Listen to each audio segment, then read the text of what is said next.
বাংলার সঙ্গে আমি ইলমাজ এবং এই মুহূর্তের সবচেয়ে বড় খবর ডিএসডিএ অর্থাৎ দীঘা শঙ্করপুর উন্নয়ন পর্ষদ তার চেয়ারম্যান পদ থেকে অপসারিত শিশির অধিকারী। দীঘা শঙ্করপুর উন্নয়ন পর্ষদের নতুন চেয়ারম্যান অখিল গিরি। আমাদের সঙ্গে সরাসরি রয়েছেন আমাদের দুই প্রতিনিধি সুজিত ভৌমিক এবং আবির ঘোষাল।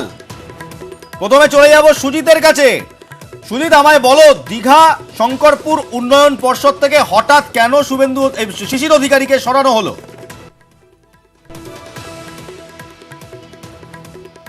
হঠাৎ বলা যাবে না, কারণ এটা একটা প্রসেস চলছিল, যেটা সূত্রের খবর যে কোনো মুহূর্তেই শিশির বাবুকে সরানো হতে পারে। তার মূল কারণ শুভেন্দু অধিকারী।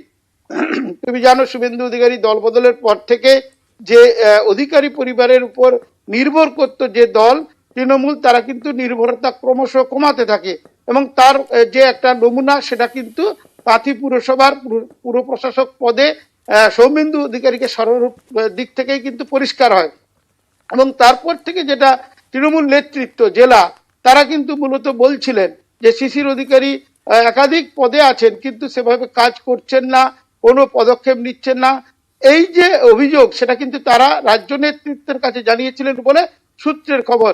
সেই মতো রাজ্য নেতৃত্ব দেখেছেন এবং অন্যদিকে শুভেন্দু অধিকারী, তার ছেলে শিশির অধিকারীর ছেলে, তিনি যখন বারবার করে আঘাত হানছেন, একেবারে সরাসরি বিজেপির হয়ে তৃণমূলকে বিঁধছিলেন, তখনই কিন্তু স্পষ্ট করছিলেন অভিষেক বন্দ্যোপাধ্যায় যে বাড়ির মধ্যে এখনো দেখা যাচ্ছে উপসর্গহীন আরো যে রয়েছে। এই যে কথা বলা, সেটা কিন্তু মূলত শিশির অধিকারী দিব্যেন্দু অধিকারীকে উদ্দেশ্য করে। এবং দেখা গেল কি, যে কাঁথির সাংসদ, এলাকার সাংসদ, যিনি চেয়ারম্যান ছিলেন দীঘা শঙ্করপুর উন্নয়ন পর্ষদের, তাকে সরিয়ে দেওয়া হলো। এখন যেটা বলা হচ্ছে অখিল গিরির পক্ষ থেকে, যে দীর্ঘদিন তিনি মিটিং ডাকছিলেন না এবং তিনি এই যে বিষয়গুলি, যেগুলো দলেরও সাংগঠনিক বৈঠক ডাকছিলেন না এবং কোন রকম কোনো কথা বলছিলেন না, এই যে বিষয়, সেটাকে গুরুত্ব দিয়েছে দল এবং দল, শাসক দল, তারা কিন্তু পদক্ষেপ নিলেন এবং মনে করা হচ্ছে শুধু পদক্ষেপ যেটা নিয়েছেন, শিশির বাবুর জায়গায় অখিল বাবুকে বসিয়ে বুঝিয়ে দেওয়া হয়েছে। একদমই তুমি আমাদের সঙ্গে থাকো সুজিত। এই খবর প্রকাশে আসার পরই নিউজ 18 বাংলাকে এক্সক্লুসিভ প্রতিক্রিয়া দিয়েছেন শিশির অধিকারী। কি বললেন শিশির অধিকারী, শুনবো। আমার মনে হয় চোখ অপারেশন হচ্ছে, আমার অপারেশনে আছি, অপারেশন থিয়েটারে। আচ্ছা, আমার কোনো reaction, action, no reaction, no action, no reaction. কিন্তু ক্ষমতা, অ্যাবসলিউট ক্ষমতা। আইন বেআইন যা খুশি খুশি, এটা আমি বলছি না, আমার বলা উচিত না, তুমি তোমার ব্যাপার। সুজিত, ফিরছি তোমার কাছে। তুমি যা বলছিলে যে বেশ রাজনৈতিক মহলে বেশ গুরুত্বপূর্ণ একটি সিদ্ধান্ত এবং এই সিদ্ধান্তের জন্য বেশ চাঞ্চল্য সৃষ্টি হয়েছে, আর কি জানা যাচ্ছে সুজিত? দেখো, শুধু অখিল গিরিকে এই পদে বসানো নয়, অখিল গিরির ছেলে সুপ্রকাশকেও কিন্তু পদে আনা হয়েছে, গুরুত্ব দেওয়া হয়েছে। সেখানে কাঁথি পুরসভার পুর প্রশাসকের যে একটা বোর্ড রয়েছে, সেই নতুন বোর্ডে তা সুপ্রকাশকে আনা হয়েছে। অর্থাৎ এটা বার্তা দেওয়া হলো যে অধিকারী পরিবারের সঙ্গে কোন রকম আর যোগাযোগ রাখতে চাইছে না তৃণমূল।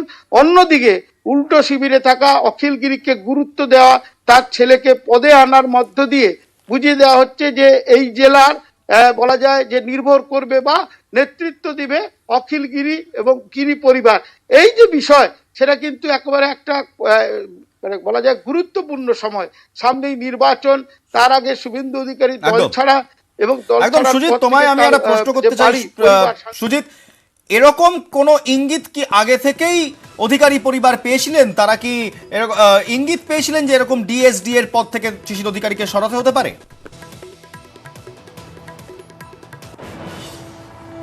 তারা বুঝতে পারছিলেন, কারণ পুরো প্রশাসকের পদ থেকে যদি সৌমেন্দু অধিকারীকে হঠাৎ করে সরানো হয় এবং সেখানেও যদি দেখা যায় যে বুঝতে না দিয়ে, তাহলে যে কোনো সময় ডিএসডি এর চেয়ারম্যান পদ থেকে তাকে সরানো হতে পারে, এটা মনে করা হচ্ছিল। শুধু তাই নয়, প্রশাসনিক এই পদের পাশাপাশি শিশির বাবু দলের জেলার দুটি পদে রয়েছেন, চেয়ারম্যান এবং দলের সভাপতি, তিনি কিন্তু এখনো রয়েছেন। তবে সেটাও কতদিন থাকবেন বা কতদিন রাখবে তৃণমূল, সেদিকেই তাকিয়ে রয়েছে রাজনৈতিক মহল। কারণ যে কোনো সময় সেই পদগুলো থেকে শিশির অধিকারীকে সরানো হবে এমনটাই সূত্র মারফত জানতে পারছি। কারণ এ ব্যাপারেও দলের তরফ থেকে অভিযোগ জানানো হয়েছে রাজ্য নেতৃত্বের কাছে যে শিশিরবাবু সেভাবে মিটিংয়ে যাচ্ছেন না, মিটিং ডাকছেন না এবং তিনি কিন্তু সাংগঠনিক কাজ করছেন না।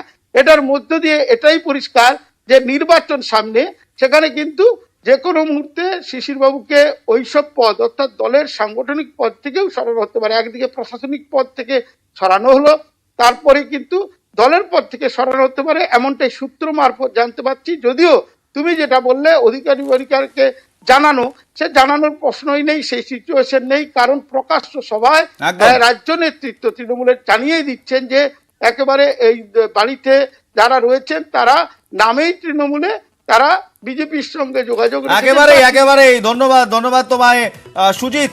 এই মুহূর্তে শুরু হয়ে গেছে জল্পনা, কোথায় যাবেন শিশির অধিকারী? এই খবর প্রকাশ্যে আসার পর শুরু জল্পনা, কোথায় যাবেন শিশির অধিকারী, এবং জল্পনা আরো উস্কে দিচ্ছে মুকুল রায়ের অত্যন্ত ইঙ্গিতপূর্ণ একটি মন্তব্য। কি সেই মন্তব্য শোনাবো আপনাদের।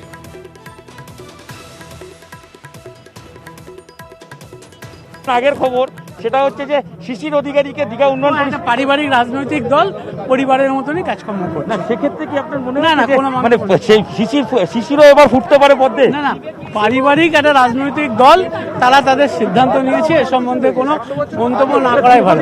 কর্মী, রাজনৈতিক দীর্ঘদিন তো তিনি দলের সঙ্গে যুক্ত, কি বলবেন? না, আমি আবার বলছি, আমার খারাপ লাগা কি বা ভালো লাগা লাগির ব্যাপার নেই। একটা পারিবারিক রাজনৈতিক দল, তার মতন করেই তারা করছে। কোথাও আপনি শুভেন্দুর সাথে কথা বললেন, মানে শিশির দাকে যদি নেওয়া যায় বিজেপিতে, দেখা যাক কি হয়। আহ্বান জানাবেন তো? না, উনি তো এসেইছেন, আবার কি? ওনার ছেলে এসছে, আবার কি? বাবাও আসছে? আরে ছেলে এসেছেন, না, এটা তো সময়ের অপেক্ষা। চলে যাব আমাদের প্রতিনিধি আবির ঘোষালের কাছে। আবির রয়েছেন আমাদের সঙ্গে সরাসরি। আবির, মুকুল রায়ের এই মন্তব্যের পর জল্পনা তুঙ্গে, তাহলে কি পদ্ম শিবিরে যাচ্ছেন শিশির অধিকারী?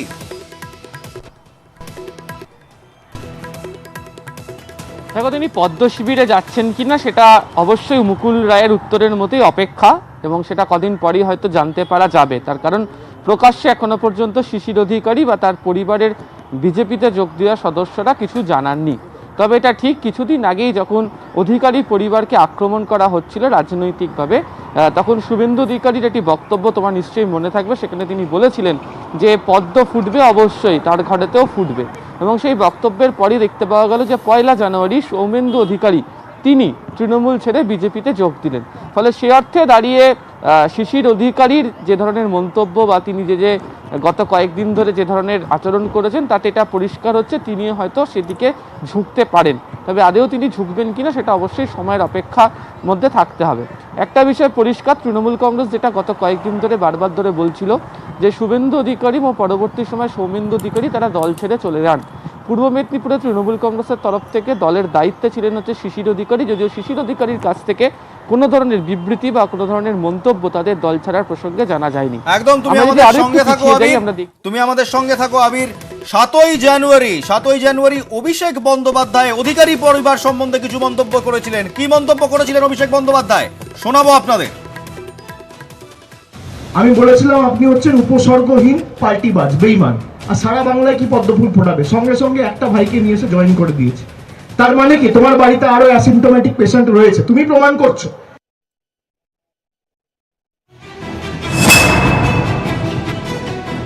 তোমার বাড়িতে আরো অ্যাসিম্পটোমেটিক পেশেন্ট রয়েছে, তুমি প্রমাণ করছো, এবং তাদেরকে ধরে ধরে আইসোলেশনে তুমি পাঠাচ্ছ। আমাদের চিহ্নিত করার জন্য কাজটা সুবিধা হয়ে গেছে।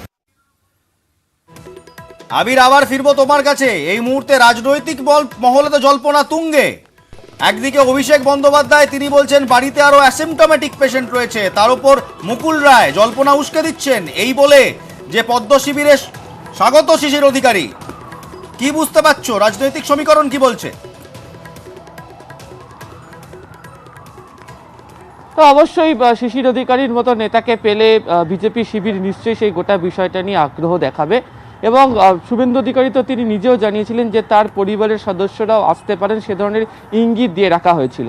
এরই মাঝে দাঁড়িয়ে যে সময়কে বাছাই করে শিশির অধিকারীকে সরানো হলো, এই যে দীঘা শঙ্করপুর উন্নয়ন পর্ষদের চেয়ারম্যান থেকে শিশির অধিকারী সরলেন, সেটা যতটা না গুরুত্বপূর্ণ তার চেয়েও বেশি গুরুত্বপূর্ণ হচ্ছে যে সময়টা বাছাই করে তাকে সরানো হলো। দ্বিতীয়ত হচ্ছে তাকে দায়িত্বে আনা হলো তার অখিল গিরি।